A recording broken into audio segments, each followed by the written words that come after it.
I tell you what, we're trying to film a 12 Planes of Christmas segment for our P-47. The Mustang goes by. Got to cancel it and start over, but here we go. Welcome to 2025 12 Planes of Christmas for the P-47N, located right here in Airbase, Georgia in Peachtree City. We've been working diligently on this project for the last 4 years, and thanks to y'all, everything you've donated. We started with the engine mount, it's overhauled and done. We asked for rims, overhauled and done.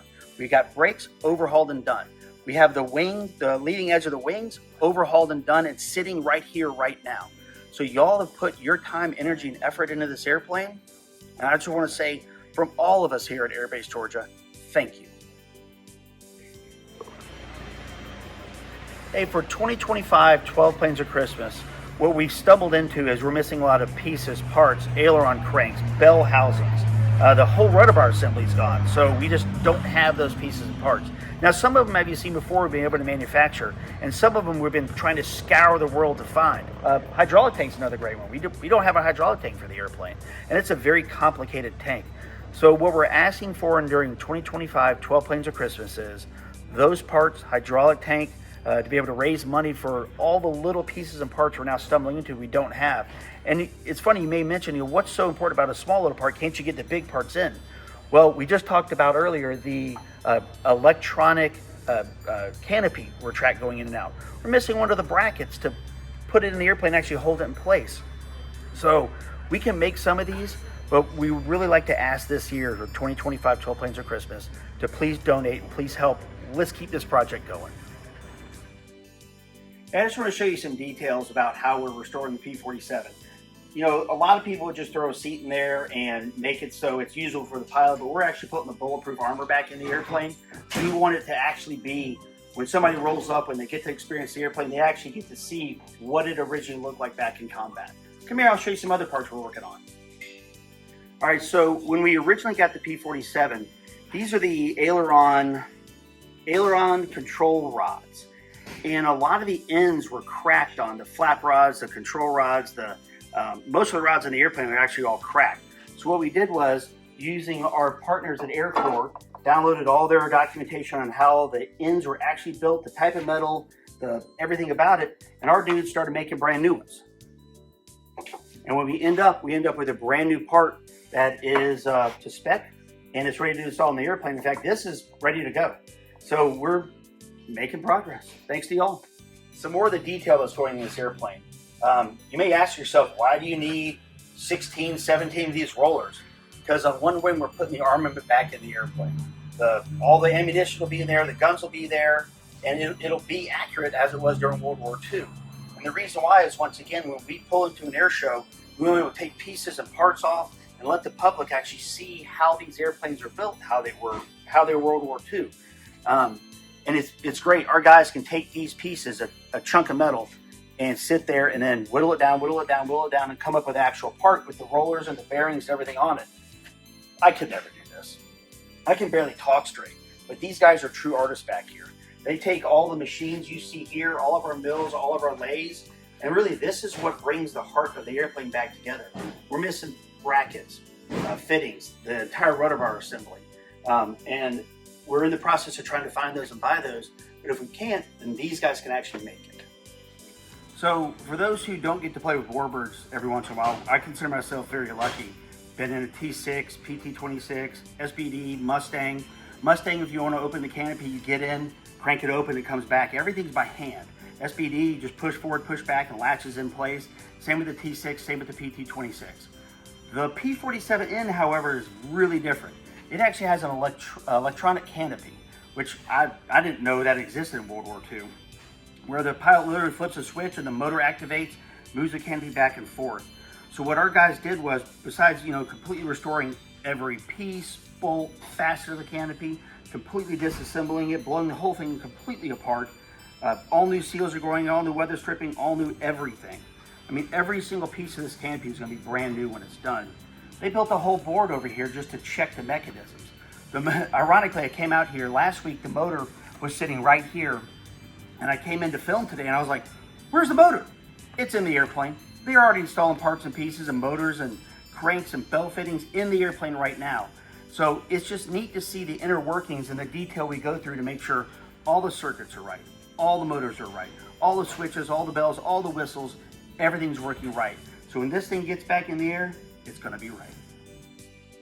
So over past videos, you've seen this gear blown apart, pieces, parts, seals everywhere.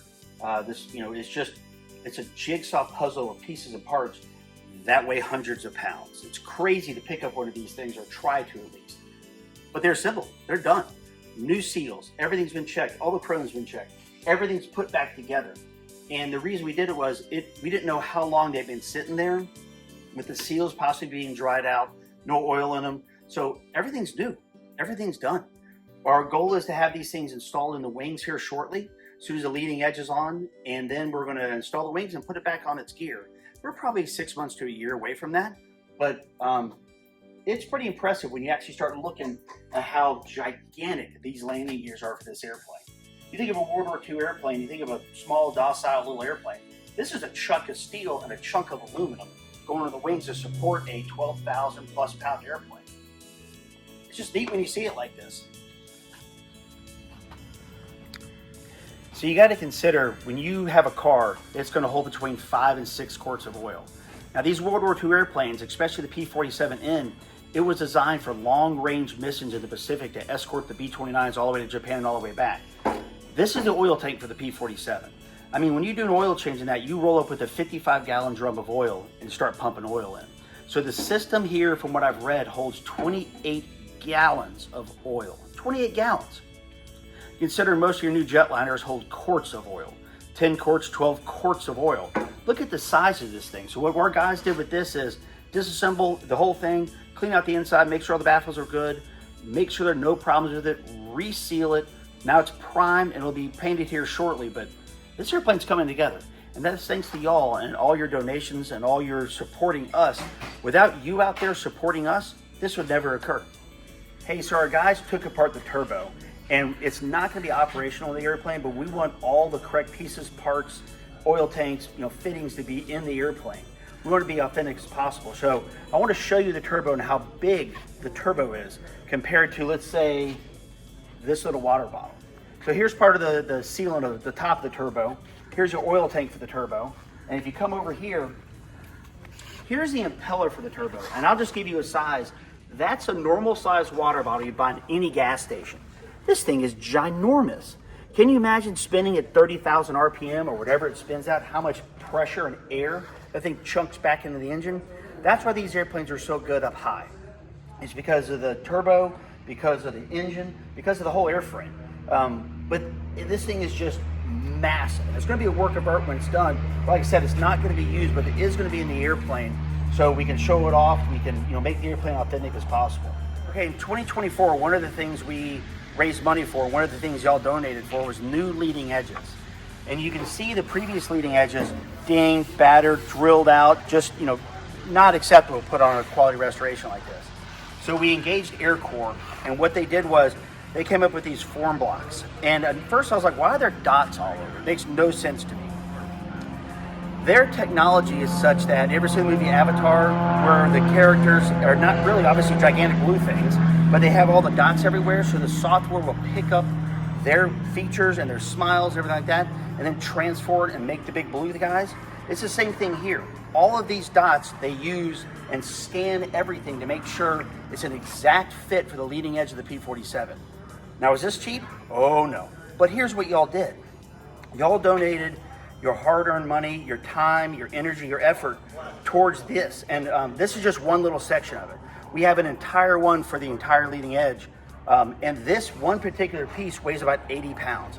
We had one down there, it's about 12 feet long, that we had to use a forklift to get off the truck.